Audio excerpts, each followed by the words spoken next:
não é? E fiquei muito honrado quando ele veio para os Estados Unidos há anos atrás e podia escolher tantas cidades, até cidades marítimas que tinham mais a ver com o trabalho dele, e ele escolheu ir para Fort Myers nos ajudar lá na obra que estávamos envolvidos. E eu louvo a Deus, você tem sido uma bênção na minha vida e na vida de tanta gente, não é? Então eu queria seguir o exemplo de João Batista hoje, começando a reconhecer esse querido amigo, tão amigo que num evento como esse ele até me dá uma chancezinha de compartilhar algo, queridos. Eu estou maravilhado, irmãos, com o que eu peguei ontem aqui, com o que eu vi hoje de manhã através de Chiquinho, que é outra bênção, né? Eu já agradeci a Deus pela vida dele hoje, pela ministração do Judson, e de tudo que eu vi essa manhã. Eu cheguei e fiquei quietinho ali no corredor recebendo, e fica até difícil a gente tentar fazer mais alguma coisa, porque no Espírito Santo você trabalhou tanto, né? Chiquinho levantou a bola, Judson chutou, e eu tentei agarrar e entrou, mas ainda estou nesse efeito do gol. Mas queria voltar para o texto de ontem, Lucas capítulo 3, e ler um pouquinho a partir do versículo 4. Como está escrito no livro das palavras de Isaías o profeta: voz do que clama no deserto, preparem o caminho para o Senhor, façam veredas retas para ele. Conforme nós falamos, essa é a nossa parte, que o profeta usado pelo Senhor está reivindicando que façamos. E aí vem o que nós não podemos fazer, que o Senhor fará se nós prepararmos o caminho para ele e fizermos veredas retas para ele. Todo vale será aterrado, isso você não consegue fazer, e todas as montanhas e colinas niveladas, as estradas tortuosas serão endireitadas e os caminhos acidentados aplanados. E toda a humanidade verá a salvação de Deus. João dizia às multidões que saíam para serem batizadas por ele: raça de víboras, quem lhes deu a ideia de fugir da ira que se aproxima? Deem frutos que mostrem o arrependimento. E não comecem a dizer a si mesmos: Abraão é nosso pai, pois eu lhes digo que destas pedras Deus pode fazer surgir filhos a Abraão. O machado já está posto à raiz das árvores, e toda árvore que não der bom fruto será cortada e lançada no fogo. Só até aqui, vocês já leram esse texto, já ouviram esse texto? Mas eu queria compartilhar algo mais, que à medida que fui lendo e estudando, e ontem à noite cheguei em casa, estava lendo de novo, e disse: Senhor, o que é isso aqui? Tanta coisa que João ensina para nós, não é? Eu não sei se perguntássemos a algum pregador hoje se gostariam de ser como João, não sei se alguém gostaria de ser, não é? Porque a frase que definia a vida de João, sempre a gente lembra ele apontando para Jesus e dizendo: é necessário que ele cresça e que eu diminua. Porque, não é? Se eu olho para o ministério de um querido amigo como Cacau, e eu for fazer uma oração como essa, é provável que eu faça uma versão nova e atualizada. Eu digo: é necessário que ele cresça e eu cresça também. Não é? Pelo menos alguma coisa assim. Não é? Ou é necessário que ele cresça, mas não cresça tanto, que pode se inflar e tal. João diz: é necessário que ele cresça, e a respeito de você, João, e que eu diminua. Nenhuma vez na Bíblia você acha alguém querendo sumir, querendo diminuir. E João, ele olha para Jesus e o que ele está dizendo é: se o meu crescimento, se essas multidões que se aninham aqui para me ouvir, que se amontoam para me ouvir, de alguma maneira pode ofuscar o ministério dele, que ainda é desconhecido, que o meu diminua para que o dele cresça. Essa é uma oração, sim. Eu não sei se a gente consegue chegar a essa maturidade para orar a respeito disso, não é? Você vê um ministério se destacando na televisão, a primeira coisa é você se espelha, você se motiva: ó Senhor, é disso aí que eu estou falando, Senhor, ó, o Senhor já me deu uma chamada, Senhor, mas a gente nem ora mais para o sujeito crescer, a gente diz: Senhor, me ajuda a crescer como ele. E João primeiro pensa em Jesus, que era o cara, que era o Cordeiro de Deus, e que ninguém sabia. Nós que estamos lendo o texto, a gente, né, tem uma visão diferente. A gente subiu, a gente está de drone, de cima, olhando tudo. Mas ninguém naquela época sabia quem é Jesus. Mais um barbudo que apareceu na área, mais um um rabi desconhecido, mais um sujeito de descendência duvidosa, porque uns dizem que o pai dele não é o pai dele, que a mãe dele engravidou e o cara sumiu, e tem uma história enrolada a respeito dele.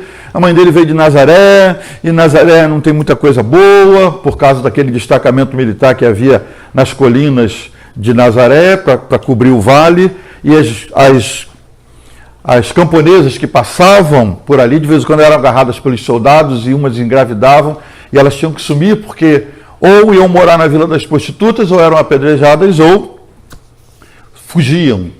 E foi nesse contexto que Maria se achou grávida. Para nós é o Espírito Santo. Glória a Deus, aleluia. Mas você sabe que essa não é uma história que convence, não é? Imagina se você tem, se você conhece alguém que hoje aparece e diz, não, isso aqui não foi homem nenhum, foi o Espírito Santo que gerou e tal. Sim, né? Conta outra agora e tal. Pois foi Maria que contou isso. Maria disse, é do Espírito Santo. E José assume como se fosse dele. Não é? E você imagina quanta gozação José ouviu? José está assumindo o filho dos outros, cara, aquela história dela, de que é espiritual. Esse era o contexto que envolvia Jesus, filho de uma jovem que engravidou, morando em Nazaré, e de um cara que diz que não, mas assumiu. Jesus tinha uma história complicada, irmãos. E aí João se propõe a preparar o caminho dele e a dizer, ele é o Cordeiro de Deus, ele é o Messias que Deus enviou, ele é o profetizado no passado e tal. Então João tem muito para ensinar para nós, e por isso Jesus falou que ele era o maior entre os homens.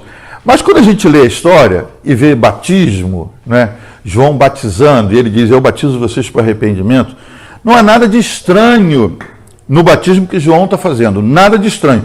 Um cerimonial que para nós, inclusive, é comum, não é? Imersão, João está no Jordão, as pessoas vinham, se arrependiam, ele trazia na água e ele mergulhava. Então, não havia nada de estranho no cerimonial em si. Por quê? Porque o povo daquela região estava acostumado a ver os gentios se batizando. Da onde vinha o batismo naquela época? Quando um gentio dizia, eu quero ser como um judeu. Então, a cerimônia da mudança de gentio para judeu envolvia um batismo. Então, era um negócio que judeu nenhum queria estar lá para assistir, apenas para parabenizar, porque você agora virou gente, você agora sim, você deixou de ser esse gentio amaldiçoado para ser um judeu abençoado. Tanto que João faz questão de dizer para eles, não vem com essa história para cá que só por ser descendente de Abraão, você já tem o céu por herança. Nada disso. Deus quiser, ele faz dessas pedras aqui descendentes para Abraão. Porque os judeus diziam isso, que eles estavam garantidos na vida eterna simplesmente por serem descendentes de Abraão. E João vai contestando, vai confrontando isso. Então a cerimônia do batismo, aparentemente, é um sujeito batizando gentios que querem ter as bênçãos dos judeus e passam por um batismo, um cerimonial, para mudarem de, nem sei de quê, de estilo de vida ou de pensamento, deixam de ser gentios, deixam de ser esse grupo amaldiçoado para serem os judeus abençoados, descendentes da promessa que Deus fez a Abraão. Só que nesse batismo, João não está batizando gentios. João está dizendo que se alguém, seja um judeu, um fariseu, um saduceu, um sacerdote, um soldado, um publicano, como os que compunham a multidão, se um desses quisesse entrar no rio para ser batizado, o que ele estava dizendo é o seguinte, que aquela cerimônia, que não era estranha como cerimônia para o povo, era estranha porque um judeu, ao entrar na água e ser batizado por João, ele estava dizendo o seguinte, eu me comparo a ser tão mal quanto um gentio e me arrependo disso e estou sendo batizado.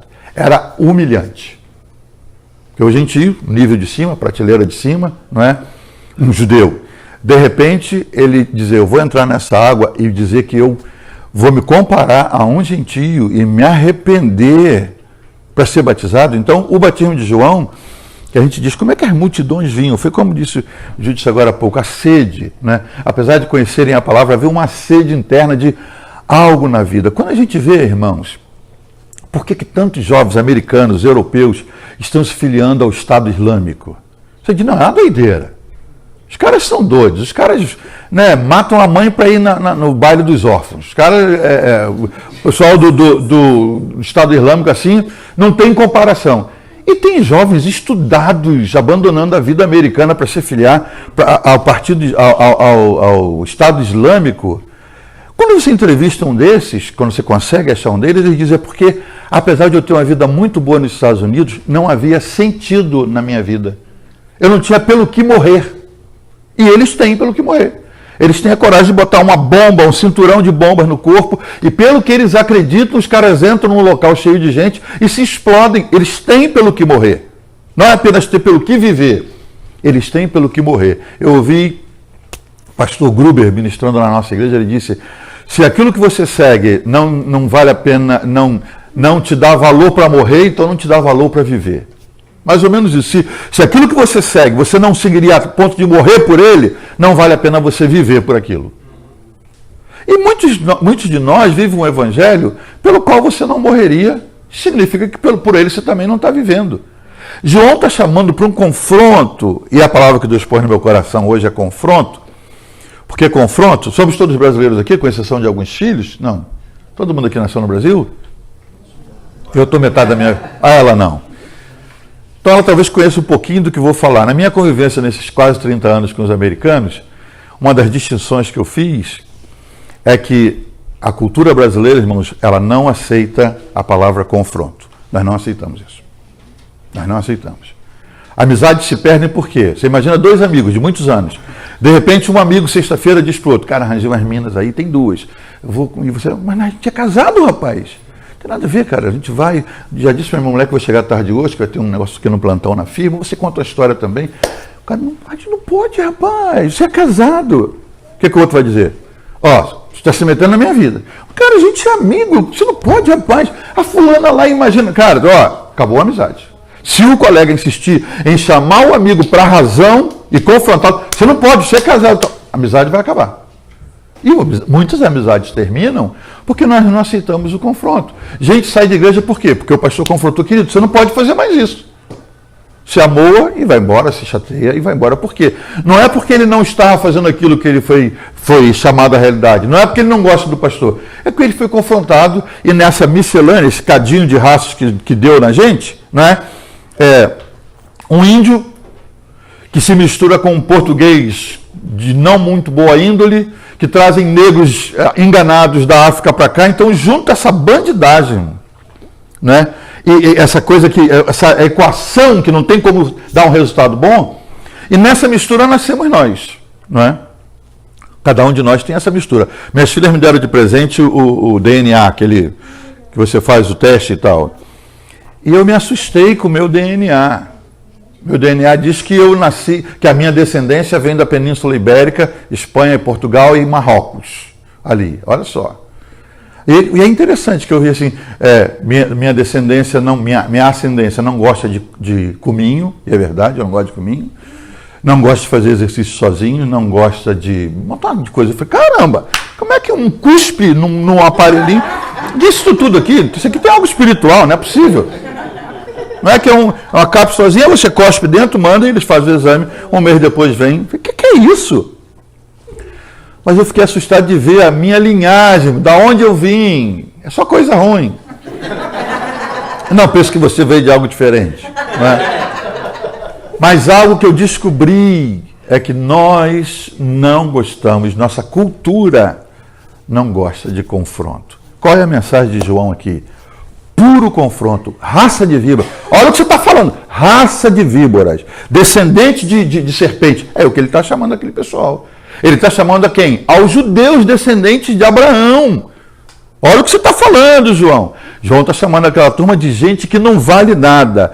E quando eles começam a aceitar o confronto, graças a Deus por isso, e diz, o que a gente faz, João? Vocês venham aqui e falam, não, isso é batismo para gentio. A gente não está se tornando judeu. Isso é batismo para quem não vale nada e está aceitando virar algo bom como nós. Pois é, se você reconhece que você também não vale nada e você se compara a um gentio, os quais vocês acham que são amaldiçoados, então você venha na água arrependido, eu te batizo.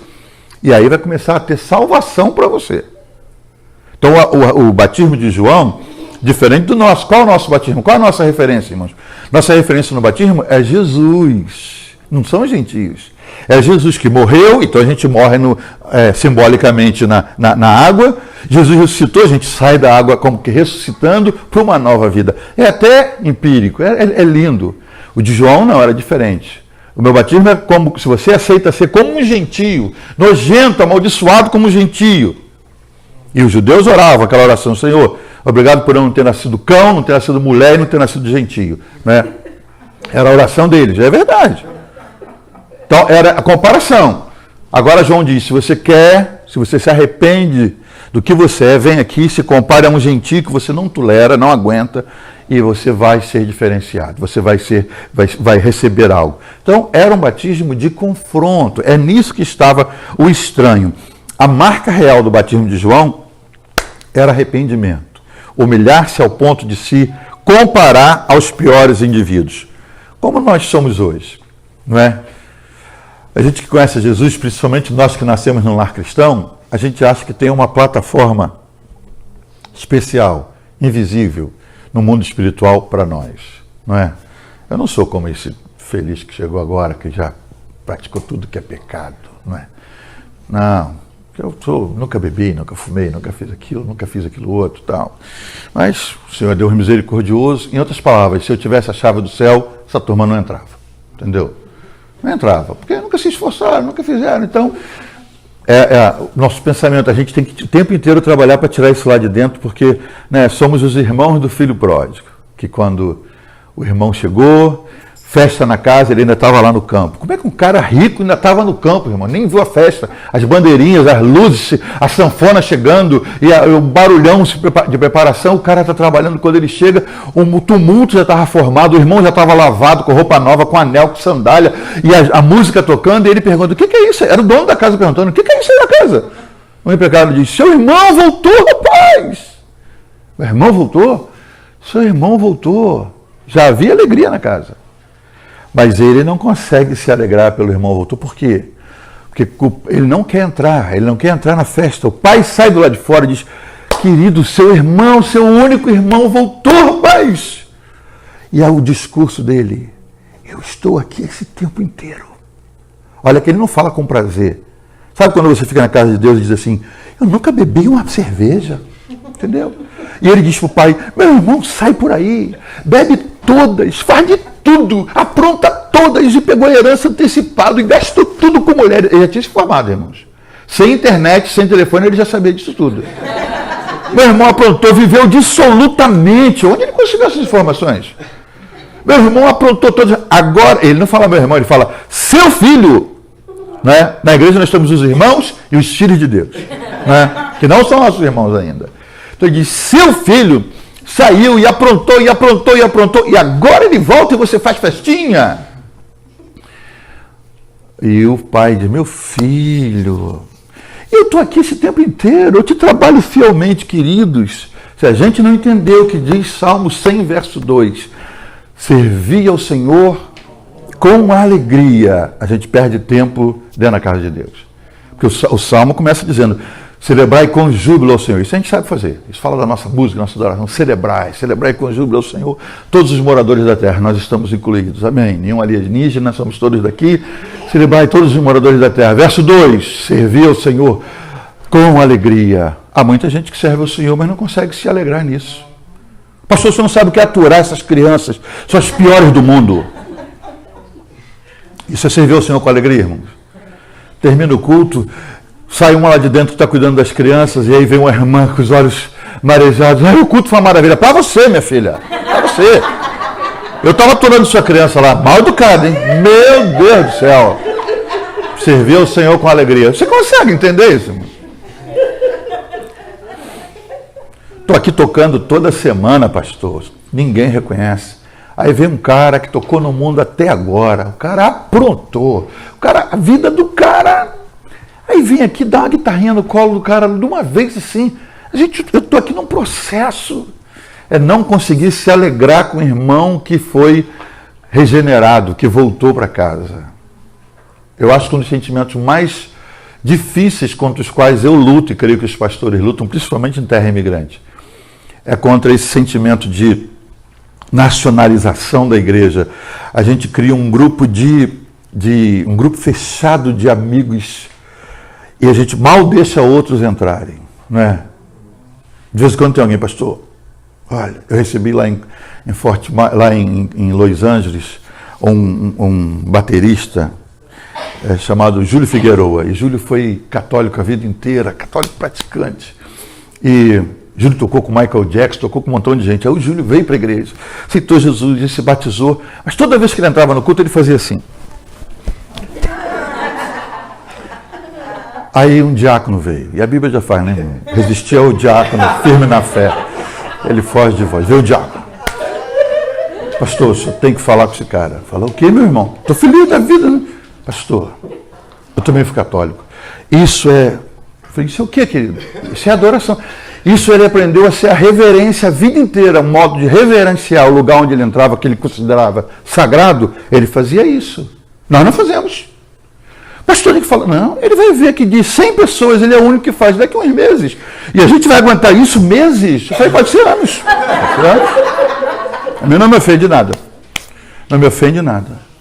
Aí aqui em Orlando agora, um dos troféus que Deus me deu, um cara, 46 anos, católico, carismático, praticante, tocava na missa, 46 anos.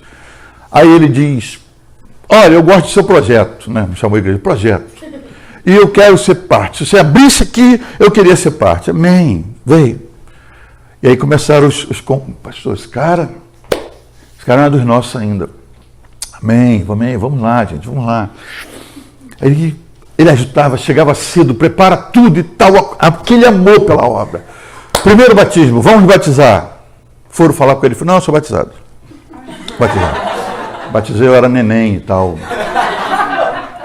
Veio a tropa de elite. Pastor, o cara não quer se batizar. Isso é uma heresia contra um santo sacramento. Tá? Daqui a pouco ele se quebranta e tal. Segundo batismo, está ele lá. Pastor, o cara não vai se batizar? Não, eu falei com ele falou que ainda não.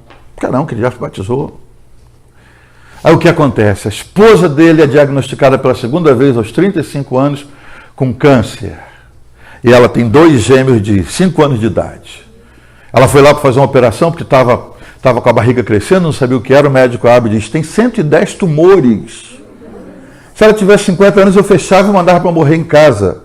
Mas vou fazer tudo o que eu posso. 8 horas de cirurgia, chamou uma junta médica, corta daqui, raspa dali, limpa daqui. Está na mão de Deus agora, fiz o que eu podia. Aí vem a conta, $320 mil da cirurgia. Ele vai dar 1.000 de entrada e fala, eu vou pagar isso, pastor. Eu me endivido, mas eu vou pagar essa conta. Amém, tal. Passa um mês, ela volta lá para ver como está a cirurgia.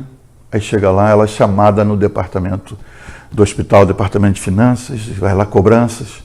Ela chega lá e diz, eu sei, meu marido só deu 1.000 e ele veio para... Ele vai acertar, ele é um cara muito decente. A mulher falou, não é isso não. É que domingo passado, de domingo para segunda, uma pessoa anônima ligou para o hospital e pagou a conta inteira. Até o 1.000 que ele deu está aqui de volta. E pagou. Só que isso foi domingo, irmão. Mas na sexta-feira, ele me ligou e disse, PJ, ele me chama de PJ. PJ, você pode vir aqui na loja? Tem uma loja de fazer armários. Pode vir aqui na loja? Me explica o que é dízimo. Eu falo, Senhor, o que você aprendeu nesses 46 anos? Não esquece que eu aprendi. Fala sobre dízimo. Fiz uma aulinha de 30, 40 minutos. Quero dar meu cheque agora. Eu falei, não, você leva domingo. Não, eu quero começar a dizimar. Na sexta-feira ele quis dar o cheque. Eu falei, leva domingo para a igreja. Ele deu domingo o primeiro cheque de dízimo dele na igreja. Na madrugada de domingo para segunda, nada de barganha com Deus, mas coincidentemente, de domingo para segunda alguém vai lá e paga uma conta de 300 e poucos mil dólares. Na segunda-feira ele ligou para o padre. Por que você nunca me ensinou a dizimar nesses anos todos que eu trabalhei contigo? Chamou a mãe e o pai e disse, por que vocês nunca me ensinaram a ser fiel a Deus? E contou o testemunho que os médicos disseram que a esposa dele estava de maneira assustadora, acima das expectativas, e uma conta de 300 e tantos foi pago. Logo depois veio um contrato para ele fazer móveis para hotéis, e ele teve que contratar 7 pessoas novas, era só ele e o filho, 7 pessoas novas, e esse sujeito disse, pastor, eu estou pensando numa coisa, o que é? Tem vaga no próximo batismo? Batizei 12 sábado passado no Rio. Você falou, só a minha exigência é que seja no Rio, que eu quero ser como Jesus. Falei, amém. Fomos para o Rio e se batizou semana passada. Mas como é difícil, irmãos, a gente aceitar que aqueles que aproveitaram mais do mundo do que nós, parece que a gente fica aqui dentro, mas assim, Senhor, olha o que eu estou perdendo lá fora, entendeu? Vê se faz alguma coisa de compensação, porque eu estou aqui, entendeu? O maior esforço para levar uma vida reta. Que evangelho é esse, irmãos? É porque nós não aceitamos o confronto de que nós precisamos mudar todo dia. João diz para o pessoal, vocês têm que se arrepender. Se arrepender de quê? Os judeus não entendiam isso. Não vem com essa história de filho de Abraão. De pedras Deus faz filhos de Abraão. E ele começa a falar, a proposta de João é, você se arrepende. E quando ele diz que nós primeiro ajustamos o caminho, pavimentamos para que o Senhor chegue, e quando nós nos ajustamos com Deus, como é que a gente se ajusta? Através do arrependimento. Você se arrepende, se ajusta com Deus, e aí Deus faz o que você não pode fazer. Ele aterra os vales, né? Ele muda a geografia espiritual da sua vida. Vales são aterrados, montanhas são niveladas, estradas tortuosas são endireitadas, buracos são aplainados, mas tudo isso começa com arrependimento. Eu estava participando aqui na mensagem anterior e vi o Chiquinho falando sobre arrependimento. Arrependimento não é uma mensagem que cai bem no nosso coração. Porque arrependimento já chama a sua atenção para pecado cometido. Não é? Se eu tenho que me arrepender, significa que eu tenho que reconhecer que fiz algo. E arrependimento significa, primeiro, reconhecimento. E o que a gente faz, irmãos? A gente costuma pedir perdão por atacado, não é? Você já viu quando um homem confessa para uma mulher que ele aprontou? Ele pode chegar em casa e dizer assim, amor, Deus me tocou, eu ouvi a mensagem de João Batista, e eu estou muito arrependido, eu quero dizer que eu te traí. E a esposa diz assim, querido, estou comovida, eu vou orar por você agora e vou te perdoar. É assim que acontece, irmão?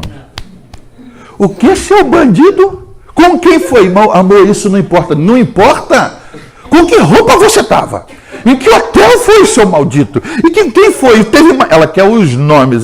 Que dia que foi isso? Não, amor, não liga não. Estou te pedindo perdão. O Senhor está aqui para nos perdoar. Não, que dia que foi isso? Não, foi aquele dia que eu saí que eu falei que ia. Aí você naquele... E foi com quem? E foi quantas vezes? E foi aonde? Ela quer detalhes, porque senão ela não consegue liberar perdão. Ela quer ver se você está realmente arrependido. Aí nós queremos fazer arrependimento por atacado, né? As nossas orações, irmãos, elas são ridículas, né? Senhor, oração de fim de dia, né? Ajoelhado, quando ajoelha ainda, e com o celular do lado, que acende, aí, Senhor, Senhor, onde eu estava, Senhor, estou aqui, Senhor, para te pedir, me perdoa por tudo que eu fiz nesse dia. Você nem sabe o que você fez nesse dia de errado. Isso é uma maneira de dizer para Deus, ajusta as coisas, preciso dormir, preciso ter uma noite boa. Então, arrependimento é quando eu digo, Senhor, o Senhor viu como eu olhei para aquela mulher. Ninguém notou, Senhor, mas eu sei que esses olhos são maus. Senhor, me perdoa. É reconhecimento. Começa com reconhecimento. E hoje nossos arrependimentos, poucos deles têm reconhecimento no tempero, assim. Pede perdão por confronto, porque foi descoberto. Nós crescemos na Assembleia de Deus, e as segundas-feiras tinham culto de concerto, que era antes da Santa Ceia, da terça. Culto de concerto, éramos chamados, alguns lembram do tempo da Gloriosa, éramos chamados. O que foi, irmã? Trabalho numa casa de família. Eu passei na sala e olhei a televisão. Estava passando a novela, eu parei um minutinho e olhei. A igreja quer perdoar? Perdoa. Houve arrependimento, irmãos? Semana que vem, mês que vem, estava ela de novo, confessando o mesmo pecado, mesma coisa. Porque ela tinha que acompanhar a novela, então ela preferia pedir perdão todo mês, mas não perder a novela. Eu jogava bola e era proibido. Então, muitas vezes, meu santo tio me chamava lá com um grupo. E tinha, irmãos, os amalequitas dentro da igreja que descobria sempre o novo local que a gente jogava escondido. E denunciava. A gente ia para o gabinete, meu tio já começava chorando para quebrar a gente. Por que vocês fizeram isso? Foi porque a gente perdeu ou porque a gente ganhou? Por que vocês fizeram isso? E nós todos de cabeça baixa, Jesus, justamente você. E aí vinha a mentira, irmãos, ali era o mais duro. Depois que ele dava o sermão, falava, vocês prometem que nunca mais vão jogar? A gente olhava um para os outros. Sim. Já estava marcado o próximo, domingo seguinte. Sim. Porque vocês estão prometendo. Eu vou perdoar. Vocês vão ter que ir para frente da igreja. Nós vamos lá, irmão, uma banda de hipócritas. O time formado. Irmãos, aí não dizia o que era. Eles pecaram contra o Senhor. Vocês confessam? Confessamos. Todo mundo na barreira. Promete não fazer mais. Prometemos. A igreja perdoa. Perdoa. Estão perdoados.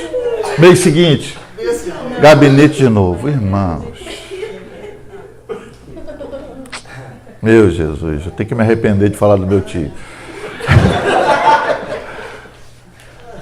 Era arrependimento, irmão? Não havia arrependimento, não havia confissão, havia pressão, não havia perdão, não havia. Havia pecado dele, né? Porque a gente jogava bola e nunca paramos.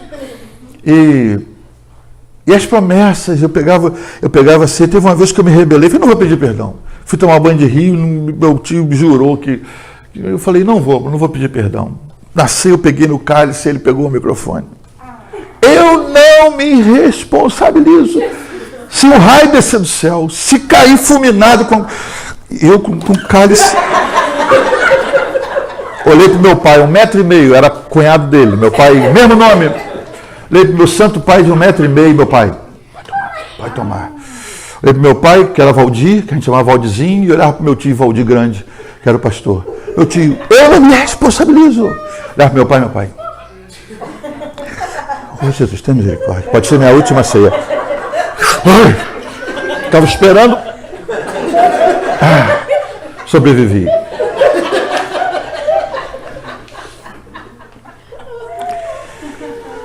João Batista diz que arrependimento começa com reconhecimento. Eu reconheço que eu fiz mal, que eu pequei. Reconhecimento. A história do mundo seria diferente se no dia que Deus entrou no jardim, lá vem o Senhor. Conversa de toda a tarde com Adão, que ele criou, e Eva. Lá vem o Senhor. E tinha uma esquina lá que eu acho, perto de uma árvore bonita, que Adão já ficava esperando. O Senhor veio, Adão não está aqui. Ele sabendo de tudo. Né? Adão está lá e Deus olha para o outro lado. Adão, cadê você?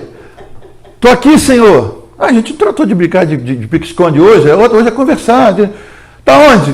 Aqui atrás da árvore. Por que, Adão? Porque eu estou nu. Mas quem te contou que você está nu? Você nunca viu ninguém vestido, rapaz. Quem te contou? Adão.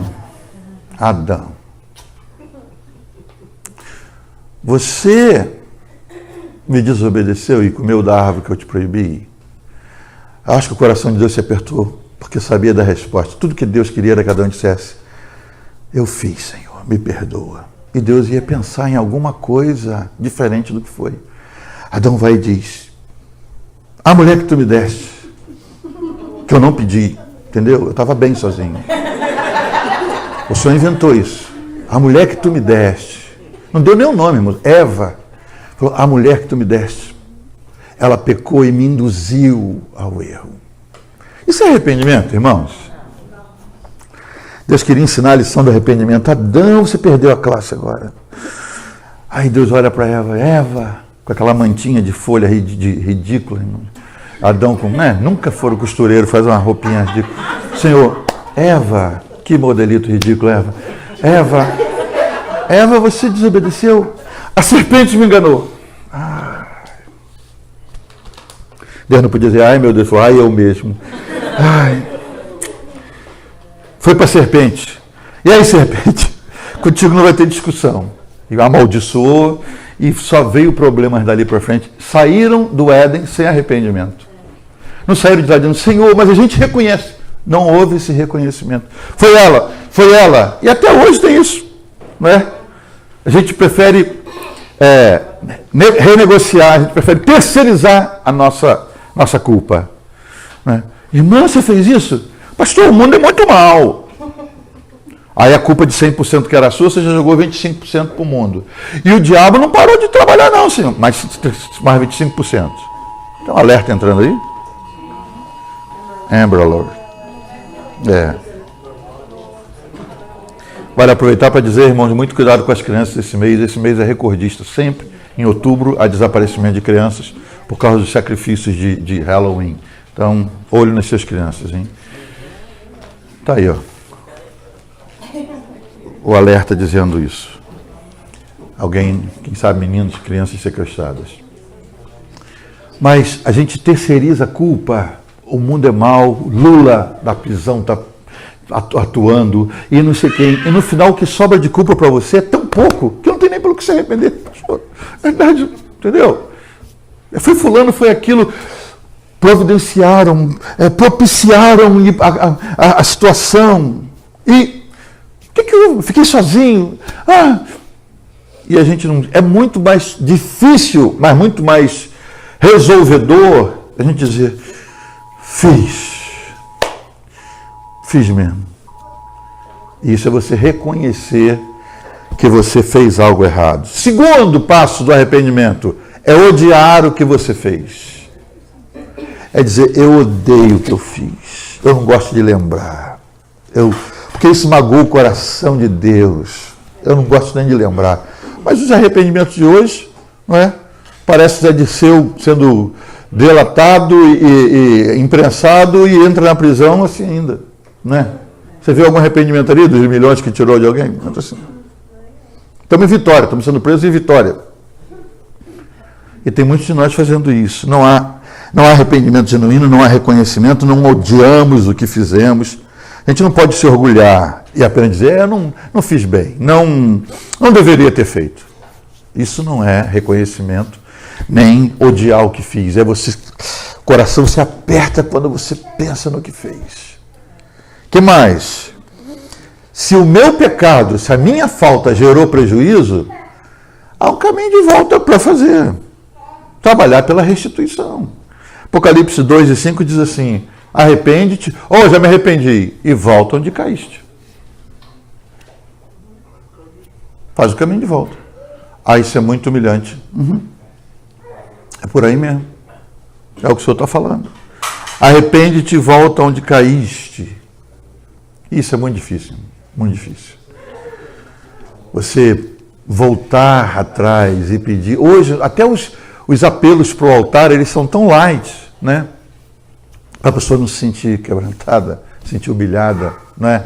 Você pegou uma mensagem com um final duro, né? Você diz, porque nós somos pecadores, e nós temos que nos arrepender de coisas que fizemos, e quem sabe ninguém sabe ainda, mas é a hora de você... Aí você abre para o altar. Cara, você estragou tudo, você tinha que botar isso no início, que a pessoa esquecia até o final do altar, da mensagem, e agora chamava para o altar. Mas não, você fala, tem que se arrepender, coisas que ninguém sabe o que você fez, mas Deus sabe, é a hora de vir à frente agora, vem à frente.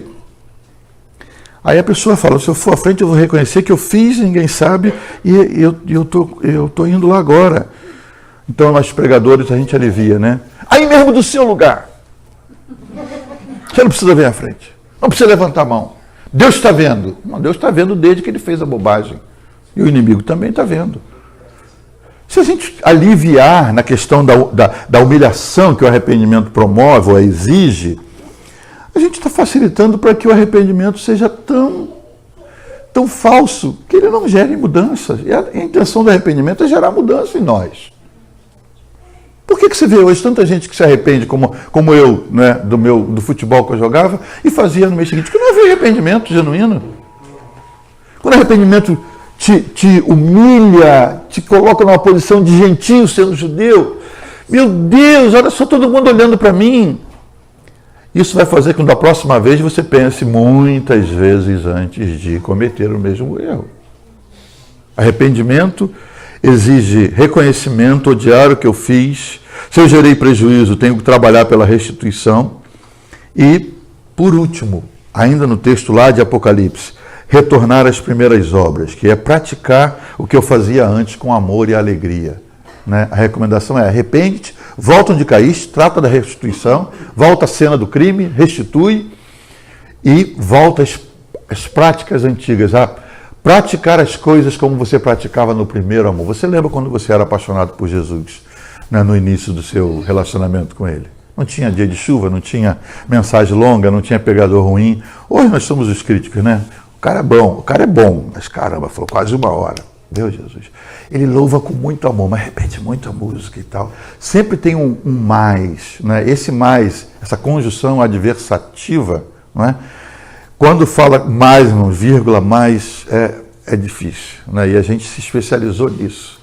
Então, os críticos do Evangelho. Alguém vem e elogia uma mensagem, elogia um culto, elogia um ministério, e é muito raro a gente dizer: é verdade, cara, é muito bom, e esticar só nisso.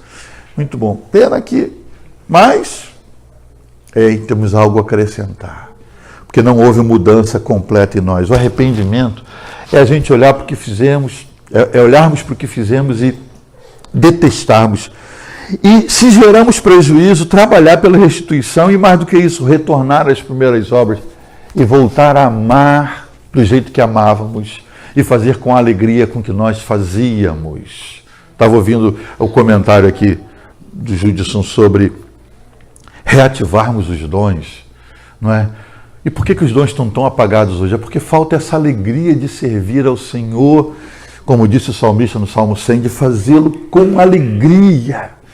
Eu tive uma experiência entre as muitas que tive. Eu fui a Pensacola em 99, se eu não me engano. Não sei quem participou do avivamento de Pensacola, mas eu fui a Pensacola, morava em Los Angeles, eu fui a Pensacola. E fui a Pensacola porque um amigo meu, pastor em São Francisco, disse assim: você não foi ainda, já? Eu falei: não fui. O que tem lá?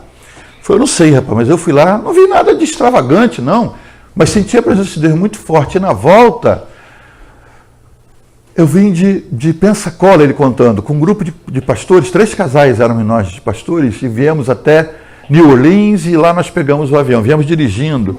E quando paramos em New Orleans, nós fomos num Denny's comer, e viemos comentando: o que você viu de novo lá? Não, nada, nós já vimos tanta coisa forte, mas a presença de Deus era forte. Um falou assim: a gente pode ter pego alguma coisa que a gente nem viu, mas a gente foi impactado. Mas assim, esperávamos ver gente subindo pelas paredes e tal, né? Aí disse: aí fomos orar pela comida enquanto fizemos os pedidos, e o garçom foi e demos as mãos para fazer a oração pelos pedidos.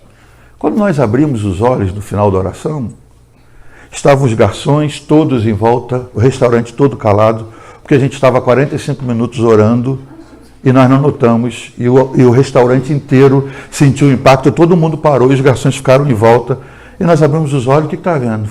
Vocês não paravam de orar. Nós só oramos pela comida. Eles não notaram que a oração foi tão intensa que eles levaram quase 1 hora orando pela comida e disseram: a gente recebeu alguma coisa. Você tem que ir lá. Eu falei: opa, eu vou. Eu fui, irmãos. Eu fui, fiz o mesmo trajeto. Peguei um avião até New Orleans, aluguei um carro e fui para Pensacola, aqui na cabeça da Flórida. E lá, eu, minha esposa e uma filha na época tinha 8 anos. A Aninha, quando chegou no hotel, disse: o que eu vim fazer aqui, pai? Isso é coisa para adulto. Eu falei: tá bom, mas vamos lá. E quando nós estávamos lá dentro, eu vendo o culto começou às 7 horas, terminou 10 para meia-noite, né? E a primeira coisa que me impactou, que eu cheguei, porque eu dei o nome antes como pastor, eu consegui entrar, porque senão tinha que ficar acampado no estacionamento para entrar 2, 3 dias depois. E eu entrei e falei: o pessoal gosta daqui mesmo. E estou ali, no meu lugarzinho, e começa o louvor, irmãos. Começa o louvor. Na minha frente, uma mulher com muletas. E ela posava essa muleta no chão e levantava essa outra aqui. E cantava. E eu, atrás dela, né? Glória a Deus, aleluia, aleluia, glória. Vou sentar. E a mulher posava a muleta, vou sentar junto com ela. Ela posava essa e levantava essa. Louvando. Eu, não. Se a mulher com a muleta consegue, eu vou ficar também. E tal. Eu estou falando: é só mais uma música. E a mulher troca a muleta. E troca a muleta. 2 horas e 5 minutos de louvor. E a mulher não sentou trocando as muletas. E eu ali querendo as muletas dela já, porque eu não aguentava. O que é isso? Tem alguma coisa aqui? Como é que a mulher consegue? Depois eu vejo uma com lenço lá no coral, assim, o lenço batendo em um, batendo em outro, batendo em um, batendo em outro. Falei, ninguém para essa mulher, meu Deus, a mulher se incomodando. Aí vem o pastor, depois das 2 horas de louvor, e diz, ora, nós estamos adorando a Deus. Nossa irmã, por exemplo, caiu, quebrou o pescoço, morreu, está viva, por isso que ela fica com o lenço acima. Entendi. Comecei a notar, tem alguma coisa aqui, o que é isso? E fui impactado, isso aí dizendo que meu tempo acabou, irmãos. Fui impactado pela presença de Deus. E quando eu voltei de lá, irmãos, eu dizia, alguma coisa mudou em mim. E sabe o que era? Era se me sentir envergonhado dos pecados pequenos que eu cometia e eu achava que eu sou prateleira de cima, entendeu? Não sou como os demais, com os quais eu congrego e aos quais eu ministro. Era um sentimento de humilhação, de, meu Deus, o que é isso? Eu não sei te adorar ainda. Senhor, eu fico julgando as coisas. Fui na quinta-feira, o culto durou quase 5 horas. Voltei na sexta-feira, o culto durou quase 5 horas. De 7 a quase meia-noite. E sexta-feira e no sábado eu voltei para casa e disse, o que é isso, Senhor? A gente é impactado pela presença do Senhor. A primeira coisa que acontece, você descobre que você não é nada, ou então é menos que nada, né? A gente tinha uma irmãzinha no Brasil que ela falava assim, Senhor, eu sou cinza em pó, que eu nunca entendi, cinza em pó. Cinza em pó, é muita humilhação, né, irmão? Cinza em pó, Senhor, é mais ou menos isso, Senhor, eu sou cinza em pó. Sou pior que os gentios, Senhor. E o que gera arrependimento em nós, irmãos? Como foi com João Batista? Confronto. Falando para brasileiros, né? A gente tem que aprender que, apesar do confronto não ser da nossa cultura, ele é da cultura do Evangelho. O Evangelho de Jesus é o Evangelho de confronto. João capítulo 1. Jesus vai lá, é batizado por João Batista, e quando ele sai, diz no dia seguinte, Jesus está andando, e ele olha para trás e ele vê que tem 2 caras seguindo. Ele olha e reconhece, são 2 discípulos de João. Capítulo 1, eu anotei aqui, capítulo 1. O que Jesus diz para ele? 1:37. O que vocês querem? Isso é confronto. Confrontar. O que você quer me seguindo? Vocês têm seu pastor, que é João, e é dos bons. O que vocês querem? Questionar nossa motivação. O que você quer servindo a Jesus? O que você quer na igreja onde você está? O que você quer por estar na banda, por estar em cima de um palco ministrando? É púlpito ou é palco? O que você quer fazendo o que você faz? Jesus questionou, Jesus confrontou. O que vocês querem? Queremos ver onde você mora. Então vem. Pode ser que vocês não fiquem comigo ainda. E eles foram, mas começaram a seguir Jesus, já recebendo um confronto direto. O que vocês querem?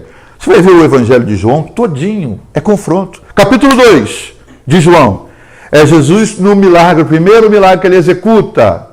Ele está nas bodas de Caná, na dele ali. Ninguém sabe ainda que ele é o ungido, o Messias. Ele está ali, a mãe sabe. Jesus está ali, ela doida para Jesus iniciar o ministério, para dizer toda essa vergonha que eu passei esses 30 anos, agora eu vou poder dizer, eu sabia, é ele, ó, é o cara e tal. Aí falta vinho, e vem e falam com ela, Maria, você tá... Ele sabe, isso é um problema que ele pode resolver.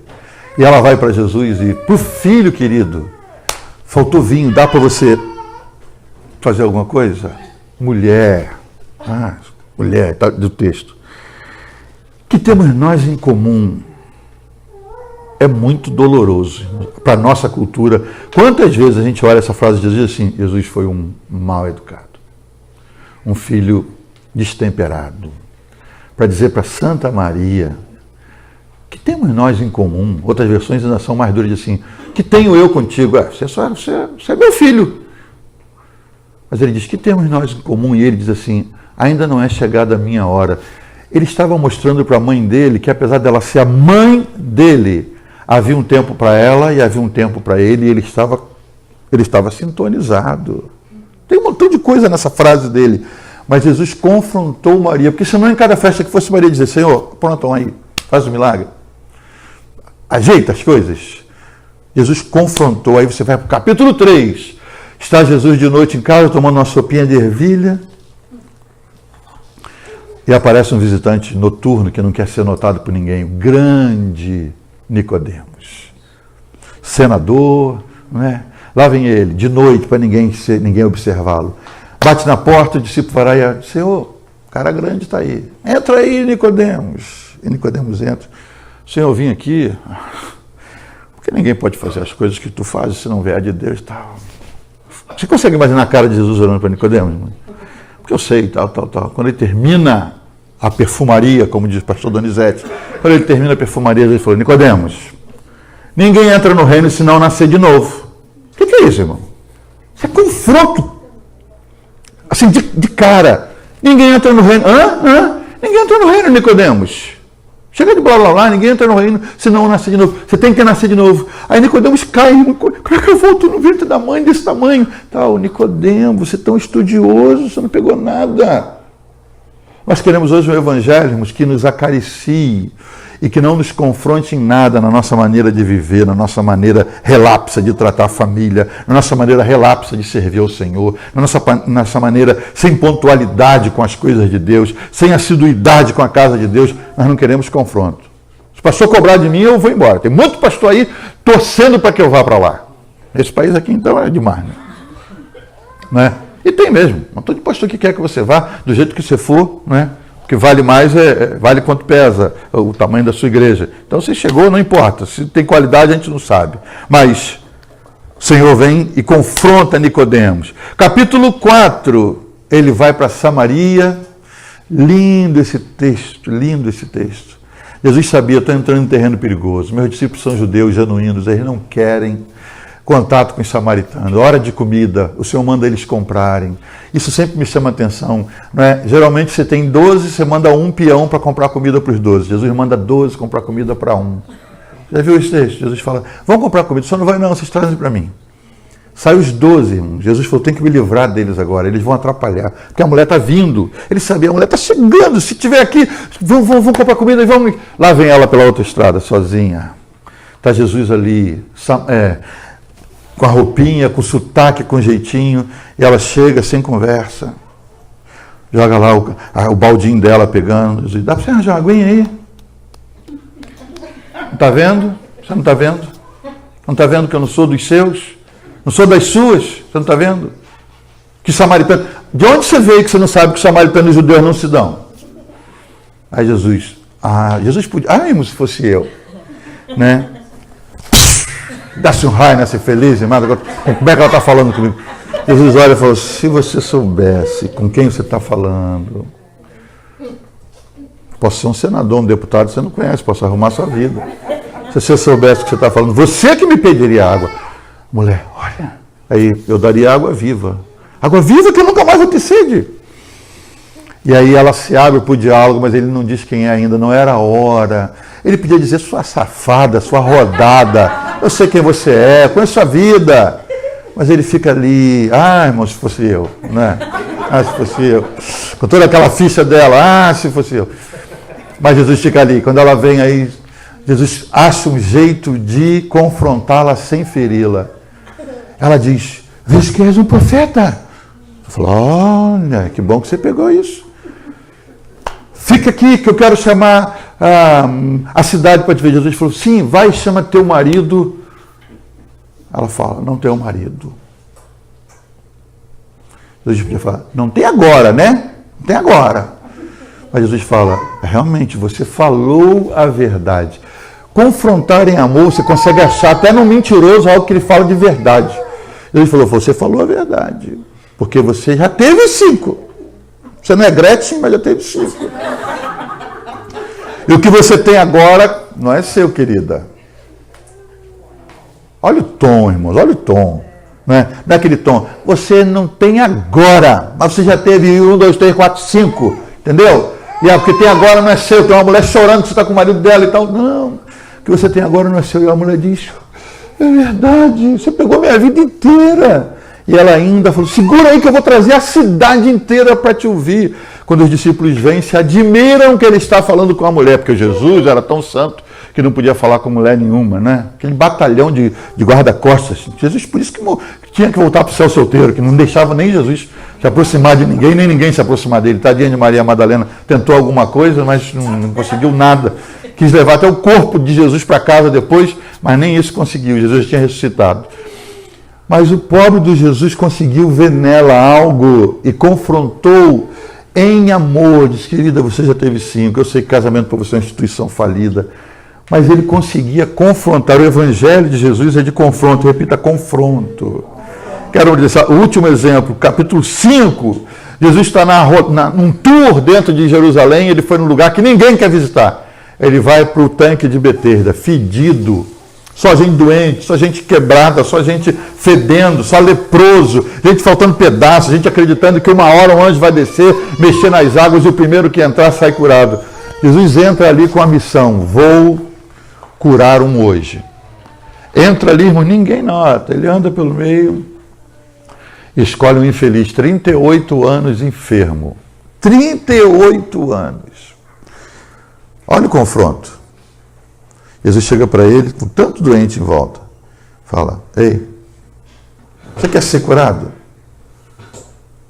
Não, estou aqui porque estou esperando desocupar o telefone para chamar. Não, estou aqui para beijar a noiva. Não, mano. Todo mundo sabia que ele estava ali para ser curado. Pergunta mais infantil, mais ridícula. Querem ser curado? Isso é o Evangelho de Jesus. Tem muita gente que não quer ser curada hoje, sabia? Gente que já fez da sua enfermidade seu gato de estimação, porque isso atrai pena. Gente que não pode ouvir você dizer assim, tive a noite ruim, porque você não sabe, há muitas noites que eu não durmo. O problema dele é sempre mais grave. Gente, eu estou com a dor de cabeça. Epa, isso aqui é caminho, chega a doer aqui, tira as orelhas, você não sabe o que é dor de cabeça. Ai, meu marido, eu estou orando para ele. Minha filha, você não sabe o que o meu faz. Não tem ninguém com problema maior do que o gato dela. O gato dela é a enfermidade que ela acaricia e ela não quer que ninguém cure, não quer que ninguém tire, porque aquele gato de estimação é a enfermidade, é o problema que ela não quer ser curada. E Jesus disse, você quer ser curado? Ele tinha que dizer sim ou não. Ele fala, toda vez que a água é agitada, alguém desce antes de mim. Imagina Jesus fazendo, não entendeu nada. Não entendeu nada. E aí passa um outro na frente, é reclamação, irmão. Um outro passa na frente, um outro que não tem problema como eu, que pode andar, entra na frente. Eu estou aqui, Suzano, eu estou aqui, Senhor, 38 anos. Jesus queria que ele dissesse sim ou não. Eu estou aqui, Senhor. O Senhor falou, nem eu aguento ficar perto desse cara. Pega a tua cama, meu filho, vai embora para casa. Se ia ter um culto, Jesus não queria nem que ele ficasse. Pega a cama e vai embora. Vai ficar reclamando para os outros. Vai com essa cama, pega essa cama. Fétida e vai daqui. Aí ele pegou, ele levanta, ele nem nota que ele ficou bom. Pegou a cama e foi embora mesmo. Nem o nome. Posso saber seu nome que me curou? Porque eu estou aqui há 38. Nem o nome. Diz que depois ele é cercado lá e perguntou, como é que você está carregando a cama no dia de sábado? Ele falou, não sei, o sujeito que me curou falou para eu levar a cama. Então, como ele mandou ficar bom, eu fiquei. Ele mandou levar a cama, eu levei. Como é que é o nome dele? Eu falei, rapaz, não perguntei. Ser curado de uma enfermidade há 38 anos e não sabe quem curou. Eu vi uma história de que Jesus olhou para uma sala do SUS, um hospital do SUS, e viu um médico que estava lá 13, 14 horas de plantão. O Senhor se apiedou dele e falou, eu vou socorrer esse médico. Aquela fila de gente esperando para ser atendido. Jesus passou lá no armário, pegou um jaleco branco, botou um esfigmomanômetro no pescoço, e aí, já entendi, irmão, está acabando mesmo. E aí, pode começar a preparar. E aí, Jesus pega bate no ombro do médico, cansado, diz, querido, eu pego daqui em diante. Aí o médico achou que era um outro médico de plantão, o médico saiu e Jesus entrou. O primeiro cara que entrou era um cara de muletas, de cadeira de rodas. O Senhor falou, próximo, aí entra ele de cadeira de rodas. Quando chega lá, Jesus direto olha para ele e diz, recebe a cura. E aí ele recebe a cura, se levanta da cadeira e sai da enfermaria andando. Aí os outros doentes, quando vê ele sair tão rápido, curaram, dizem, rapaz, como é que foi isso? Ele falou, não sei, esses médicos de hoje nem toca na gente, nem examina, só assim, atende rapidinho. Ele nem notou que ele me recebeu o milagre, ele estava mais preocupado em criticar o médico que não tocou, não examinou, não auscultou, não percebeu o problema dele. Nós somos chamados para confronto, queridos. E se eu posso deixar alguma coisa implantada no seu coração hoje, já que o machado está descendo, faça esse dever de casa. Deus vai te dar a chance de ser confrontado nas próximas horas. A gente está começando um novo mês. Hoje é o primeiro domingo do novo mês. Decisivo não apenas para o Brasil, mas para todos nós. Próxima vez que você for confrontado, antes de revidar, antes de sair, o confronto ele tem que gerar uma mudança. Só que a mudança geralmente é equivocada. Não é você mudar de lugar porque foi confrontado, é você mudar internamente de atitude e dizer, Amém, Senhor, eu vou mudar. Quando um pastor, quando uma mensagem, quando uma canção, quando uma criança te confrontar, pense de Senhor, é o Senhor falando comigo, porque o Evangelho de Jesus e de João Batista, que começa com a palavra arrependimento, esse Evangelho ele nos confronta o tempo inteiro para que eu seja um pai melhor, para que eu seja um filho melhor, para que eu seja um marido melhor, para que eu seja um pastor melhor, para que eu seja um servo melhor, para que eu seja um cidadão melhor. Quando o guarda te parar na rua porque você passou da velocidade, não diga que foi o Satanás que mandou o cara. Não diz, eu tenho que realmente andar na linha. Eu tenho que andar na velocidade. Eu estou há 28 anos nesse país. Tem mais de 20 que eu não levo uma multa. A última vez que o guarda me parou, eu estava com o Cacau vindo de Sarasota. Eu, Cacau, nossas esposas e vindo com mais alguém. Eu lembro que o guarda me parou. A gente estava rindo, vindo do culto. Ele me parou e disse, tô noto que vocês estão alegres. Eu falei, tô. Falou, estão vindo de onde? Estamos vindo de uma festa? Falei, estamos vindo de uma festa espiritual, um culto. Ele pegou minha carteira, falou, o senhor estava animado, né? Que estava 82 por hora. Eu falei, 82? Ele falou, quer ver o radar? Eu falei, não, o senhor é autoridade. O senhor disse que 82 é 82. Agora o senhor vai ver minha carteira, tem anos. Naquela época tinha uns 15. Eu falei, tem anos que eu não tenho uma multa. Eu me descuidei aqui nos rios e eu devo ter passado da velocidade, como o senhor falou. Ele foi lá atrás, olhou, voltou e falou assim pela janela, está aqui sua carteira. Tem duas coisas que eu aprendi com minha mãe. Uma é temer a Deus. A outra é respeitar homens de Deus. Eu vou pedir um favor para o senhor. Pode voltar alegre para casa, mas vai a menos por hora, vai mais devagar. Toma sua carteira, não lhe multei não. Serviu para mim de Senhor, apesar de eu ter tantos anos, eu quero andar mais dentro da lei ainda. Nas mínimas coisas, irmãos, queremos pregar um evangelho que não condiz com aquilo que nós vivemos. E não adianta vociferar, gritar mensagens, sapatear, ecoar e tal. Você precisa mostrar com sua vida, ainda que silenciosa, que você serve a um Deus que mudou você e mudou te confrontando. O que mentia não minta mais, o que roubava não roube mais. É esse o Evangelho de Jesus de confronto. Você pode ficar de pé. A minha oração sincera essa manhã é que o Senhor te confronte nas coisas que você precisa mudar. Independente da sua cultura brasileira, que você viva a cultura do reino. O Evangelho do reino é o Evangelho que confronta. Quando a sua esposa te chamar a atenção, diga, quem é você? Porque na nossa cultura brasileira nós somos, né? Somos os donos da casa. Quem é você? Uma criança nos chamar a atenção? Um pastor atrevido nos chamar a atenção? Nós temos que entender, estamos sendo confrontados para melhorar. É o Evangelho do confronto. Quando você lê a Bíblia a partir de hoje, saindo daqui, lembra, tem um machado descendo. Deus está me confrontando em alguma coisa? Abriu a Bíblia para ler Ezequiel. Ah, não, Ezequiel não. Abriu para Isaías. Ah, não, Isaías não. Ah, cadê João, o apóstolo do amor? Cadê